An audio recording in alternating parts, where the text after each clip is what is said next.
Why Jesus chose the darkest hour to walk on water light up faith. There is a moment in the Bible that many people read quickly, but almost no one truly understands. It happens in the darkest hour of the night, when exhausted men are fighting a storm that refuses to end. And Jesus does something that, at first glance, seems strange. That he waits. He does not calm the wind immediately. He does not rush to rescue them. Instead, he walks slowly, directly across the very waves that are terrifying them. And the question that should shake every believer is this: why did Jesus choose the darkest hour of the night to reveal himself? Why not earlier? Why not when a storm first began? Why wait until the disciples were completely exhausted, until fear had fully settled in, until hope itself was fading? Because what happened on that lake was never just about a miracle. That it was about revelation. That it was about faith. And it was about a truth that many believers still struggle to understand today. Sometimes God waits until the moment when your strength is completely gone, before he shows you who he really is. Understand this moment. We have to return to the shoreline of the Sea of Galilee. The day had already been extraordinary. Thousands of people had gathered around Jesus, hungry not only for food but for hope, and with 5 loaves of bread and 2 fish. Jesus fed more than 5,000 people. That it was one of the most famous miracles in the entire gospel. Crowds were amazed. The disciples themselves were probably overwhelmed by what they had just witnessed. But as the evening began to fall, Jesus did something unexpected. The Gospel of Matthew tells us something very specific. Immediately, Jesus made the disciples get into the boat and go ahead of him to the other side. Notice that word, made. Jesus did not suggest it. He did not recommend it. He insisted. The disciples were instructed to cross the lake without him. Meanwhile, Jesus dismissed the crowds and went up onto a mountainside to pray. Alone first. Nothing about this situation seemed dangerous. The Sea of Galilee was familiar territory to many of these men. Peter, Andrew, James, and John had been fishermen their entire lives. They knew these waters better than anyone. But night on the Sea of Galilee can be unpredictable. The lake sits in a basin surrounded by hills, and strong winds often rush down suddenly, turning calm waters into violent waves. And that night, that is exactly what happened as the disciples rowed farther from shore. The wind began to rise. The boat started to rock. Waves slammed against the sides. The calm crossing they expected suddenly turned into a long battle against the storm. Matthew describes it with remarkable honesty. The boat was already a considerable distance from land, buffeted by the waves because the wind was against it. In other words, they were stuck. The wind was pushing directly against their progress. Every stroke of the oars required enormous effort, and yet the boat barely moved forward. Hour after hour passed. The darkness deepened. Fatigue crept into their arms. Fear whispered in their thoughts. And here is the detail that many readers overlook. Jesus knew exactly what was happening. The Gospel of Mark gives us a glimpse that changes everything. It says that Jesus saw the disciples straining at the oars because the wind was against them. Think about that. From the mountainside where he was praying, in the darkness of the night, Jesus could see them struggling. Their exhaustion was not hidden. Their fear was not unnoticed. Their struggle was not invisible. And yet, he did not come immediately.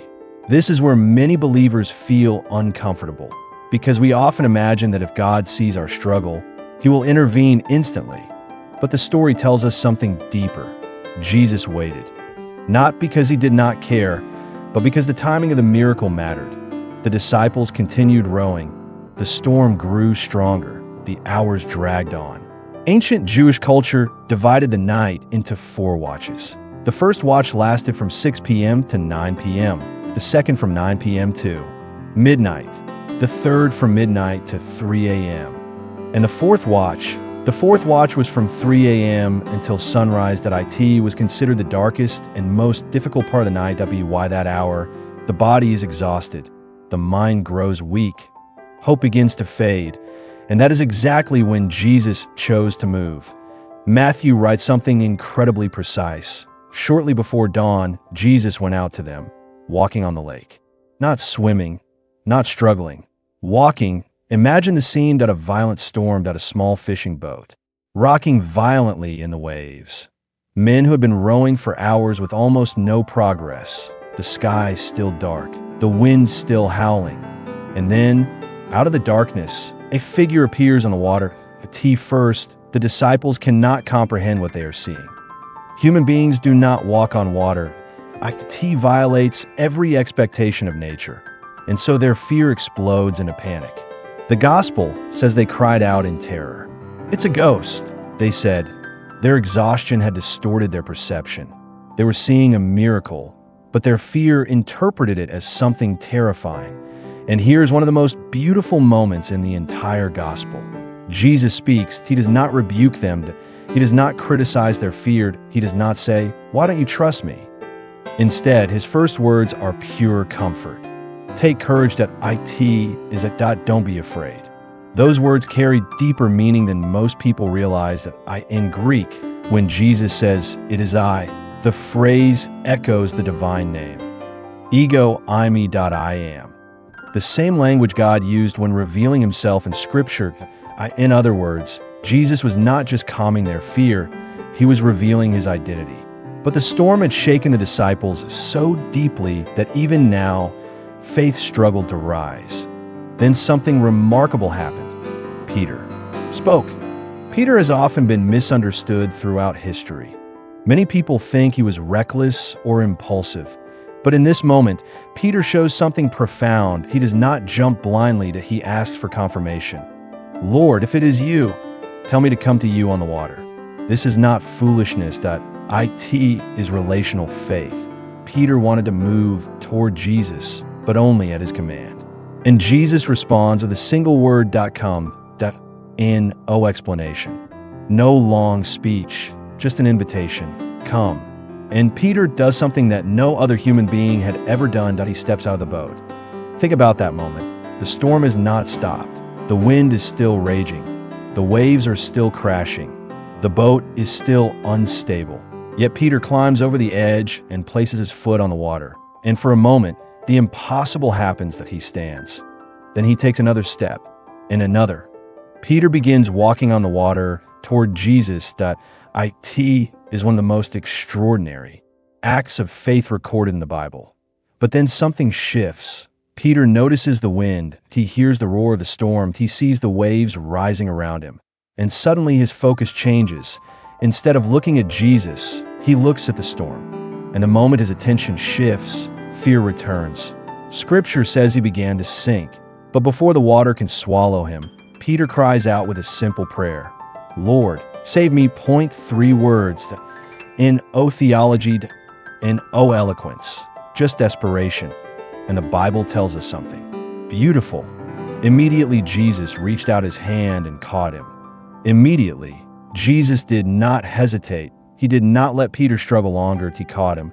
And then Jesus asked a question that echoes across centuries. "You have little faith. Why did you doubt?" Notice what Jesus did not say. He did not say, "Why did you step out of the boat?" Because stepping out was not the mistake. The problem was losing focus. Peter did something the other disciples never attempted. He trusted Jesus enough to leave the safety of the boat. And even when his faith faltered, Jesus was close enough to catch him. Together they climbed back into the boat. And only then, the wind stopped. Think about that order carefully. Jesus did not calm the storm first. He revealed himself first. Peace came afterward. And the disciples responded in a way they never had before. Matthew writes that they worshiped him. And they said something remarkable. "Truly, you're the Son of God."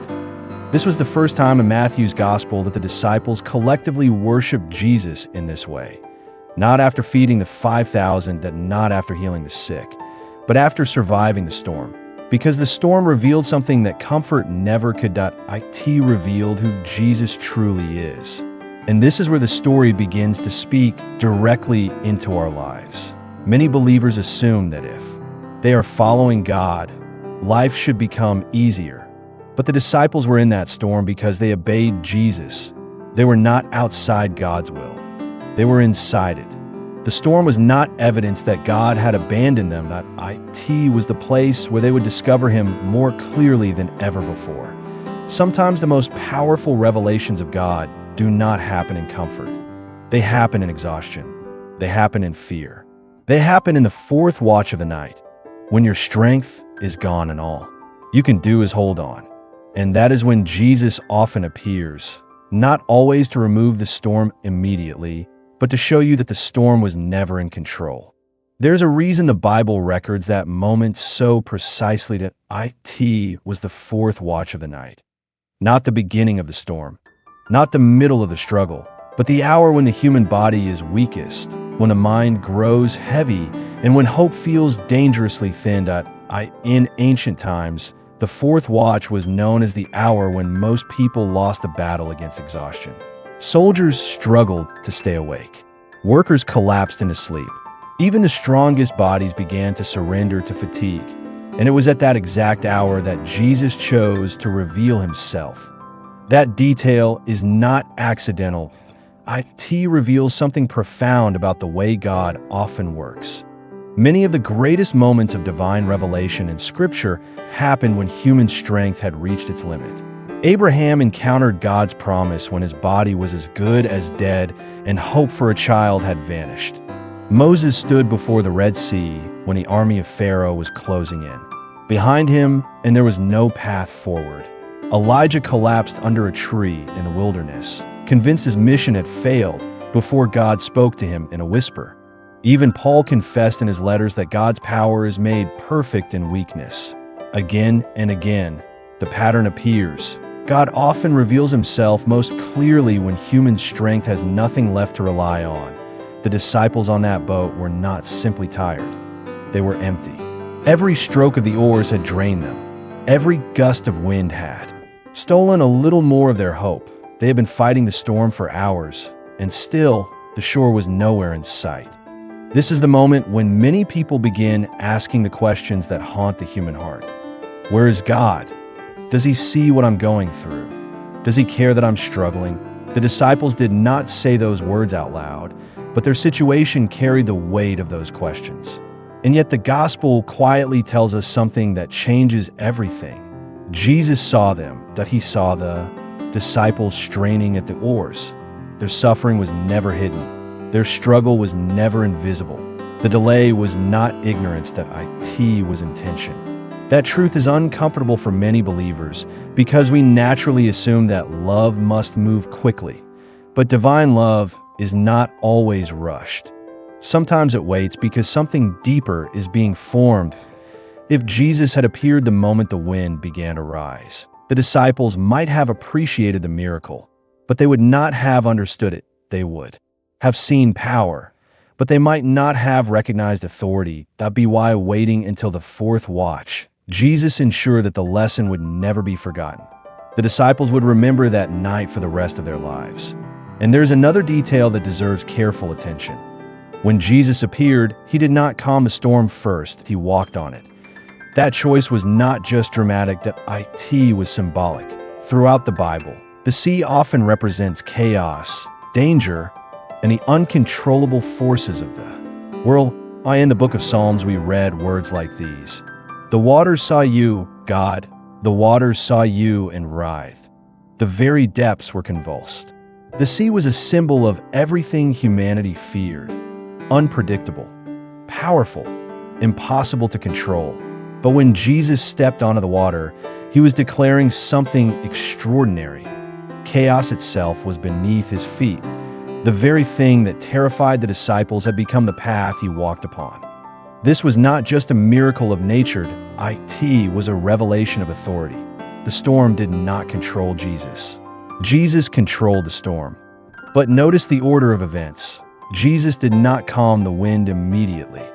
Instead, He allowed the disciples to see Him standing above the very forces that frightened them.